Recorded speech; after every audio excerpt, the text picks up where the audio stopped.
Halo, assalamualaikum, selamat malam. Jumpa lagi dengan saya Adel di Story Adel ya teman-teman yang mencintai cita-cita misteri, kisah-kisah nyata yang tidak terlalu berlebihan dan bisa diterima di akal gitu ya guys. Di sini tempatnya gitu. Oke teman-teman, seperti biasa aku selalu mendoakan kalian yang terbaik, yang dilimpahkan rezekinya berlimpah, diberi kesehatan dalam lindungan Allah Subhanahu wa taala. Amin ya robbal alamin. Oke guys, kali ini aku akan membawakan kisah dari seorang bapak ya, seorang bapak yang telah mengirimkan ceritanya kepada saya.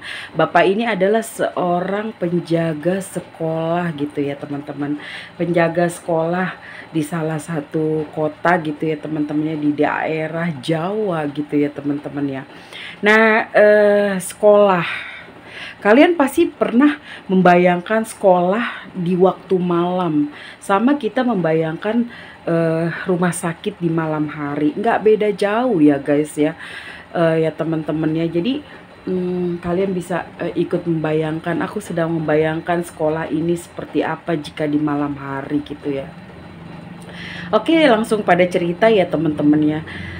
Penjaga sekolah ini adalah seorang Bapak Kardi gitu ya. Bapak Kardi ini adalah penjaga sekolah yang keluarganya ini tidak tinggal dengan dia, beda kota Jawanya, beda kota dari kota dia Jawa bekerja gitu ya teman-teman ya.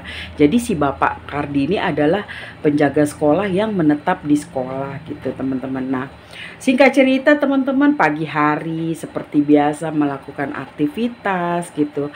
Nah, menjelang sore dan setelah sore maghrib gitu kan, dan Pak Kardi ini adalah seorang bapak yang sangat soleh gitu ya, sangat rajin beribadah, sehingga meskipun selalu banyak gangguan ya di tempat itu, beliau semakin tidak merasa takut sekali gitu ya, karena beliau merasa manusia itu adalah makhluk yang paling sempurna gitu ya teman-teman. Cuma hanya dia tidak mau eh apa si makhluk ini tiba-tiba menghantam dia dengan satu bermain fisika atau bermain ilmuka gitu, karena Bapak Kardi ini hanya mempunyai ilmu doa gitu ya teman-teman. Oke teman-teman, langsung pada kisahnya. Pak Kardi ini habis sholat maghrib. Habis sholat maghrib seperti biasa Pak Kardi itu mengaji, menunggu sampai Isya gitu ya. Nah, setelah sholat Isya selesai, Pak Kardi seperti biasa makan gitu dengan mengopi, duduk-duduk di teras, ada tempat kayak sekotak tempat beliau tidur gitu ya, di sekolah itu di sudut gitu ya teman-teman. Entah kenapa gitu ya, tiba-tiba si bapak ini sekitar jam 9-an katanya dia udah mulai agak-agak mengantuk gitu ya guys ya, agak mengantuk. Dan ini kejadian belum pernah gitu ya, Pak Kardi ini belum pernah mengalami kejadian ini gitu. Dia hanya pernah sering seperti mendengar penampakan sekelebat gitu ya guys ya, tidak pernah bermain fisik gitu ya teman-teman.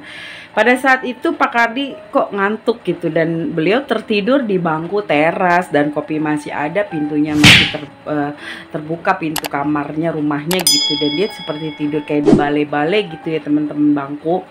Nah setelah itu sekitar, menurut beliau sih dia tidur itu sudah sudah cukup lama ya gitu tertidur, tapi kok dia tidak bangun-bangun gitu ya teman-temannya. Antara sadar dan tidak sadar, dia merasa badannya ini seperti ada yang menggotong gitu teman-teman. Tapi sepertinya dia merasakan gitu bahwa badannya tuh diangkat gitu, yang terbang melayang gitu kan. Nah tiba-tiba itu dia terbangun sekitar jam 12 malam. Tiba-tiba dia sudah ada di ruang laboratorium teman-teman. Kebayang gak sih ya kalau umpamanya kita tidur gitu ya, kita tidur terus tidur tuh di bangku atau di kasur, di tempat yang nyaman, tiba-tiba kita terbangun ada di satu tempat yang bukan tempat kita awal tertidur gitu ya teman-teman. Akhirnya Pak Kardi itu terbangun dan dia kaget dong gitu, lihat loh kok saya ada di ruang laboratorium gitu kan. Nah terus akhirnya Pak Kardi ini merasa wah, sudah main fisik gitu kan ya. Dan Pak Kardi ini di dalam laboratorium itu dia duduk sila dan dia mengaji, membacakan ayat-ayat kursi, semoga dia tidak diganggu lagi gitu. Dan dia berbicara entah melalui kata-kata entah apa, saya juga kurang tahu, bahwa jangan pernah bermain fisik gitu karena dia sudah bertahun-tahun di situ ya, kata Pak Kardinya gitu teman-teman. Nah, singkat cerita teman-teman, pas dia balik jalan ke tempat dia tidur gitu ya teman-teman ya, tiba-tiba dia melihat gitu, melihat di depan rumah dia itu ada kayak orang yang duduk gitu ya. Dan itu dia melihat seperti kera teman-teman ya. Jadi seperti kera, dan dia aneh ya. Selama ini dia hanya melihat sesosok si manis gitu ya, si cantik, terus sesosok si lontong gitu kan, si pocong. Jadi dia kaget, ini hitam gitu dan berdiri. Ternyata si bapak itu bertanya Pak Kardi, kamu siapa gitu kan, kata Pak Kardi. Dan dia menjawab, dia tidak menjawab, tapi dia hanya mungkin menjawab lewat apa ya, saya juga nggak tahu. Dan si bapak itu tahu, dia mengatakan bahwa dia siluman kera gitu. Dan si Pak Kardi ini bertanya, lah kamu dari mana gitu kan, kok tiba-tiba menduduki di depan rumah saya. Merinding. Merinding temen-temen, ya ampun, capek deh kalau cerita gini tuh, mesti kayak gitu teman-teman. Entah itu bulu-bulu bangun, saya nggak tahu ya, itu di saat aku merinding itu ada sesuatu apa enggak, saya nggak tahu gitu ya. Nah tiba-tiba, kamu dari mana tempatnya, kok tiba-tiba menduduki tempat saya gitu kan, kata si apa namanya, kata si Bapak Kardi ini. Dan matanya itu menyala gitu teman-temannya. Dan tiba-tiba si Pak Kardi ini kayak seperti mau diterkam gitu, ditiban gitu sama dia. Dan Pak Kardi merasa sesak gitu, sesak, dia tidak bisa bernapas sampai dia terbatuk, menahan beratnya bobotnya gitu ya teman, dia sampai muntah darah gitu ya teman-teman. Akhirnya dalam waktu berapa lama mereka bergelut gitu ya, kata Pak Kardi, dia bergelut dan dia merasa dia tidak mau kalah, dia adalah manusia. Manusia tetap lebih sempurna dari makhluk itu gitu kan, makhluk goib. Akhirnya mereka bergelut, kata Pak Kardi, dan Pak Kardinya itu langsung bisa mengendalikan si yang namanya siluman kera itu gitu ya. Dan siluman kera ini seperti berbicara, dia akan mengganggu anak-anak sekolah gitu. Sedangkan si Pak Kardi bilang anak sekolah itu adanya pagi dan sore, siang gitu ya. Mana ada gitu bisa mengganggu gitu kan. Tapi Pak Kardi tetap berjaga-jaga, takut melalui apa gitu, di kamar mandi atau anak sedang bermain terjatuh gitu ya teman-teman. Akhirnya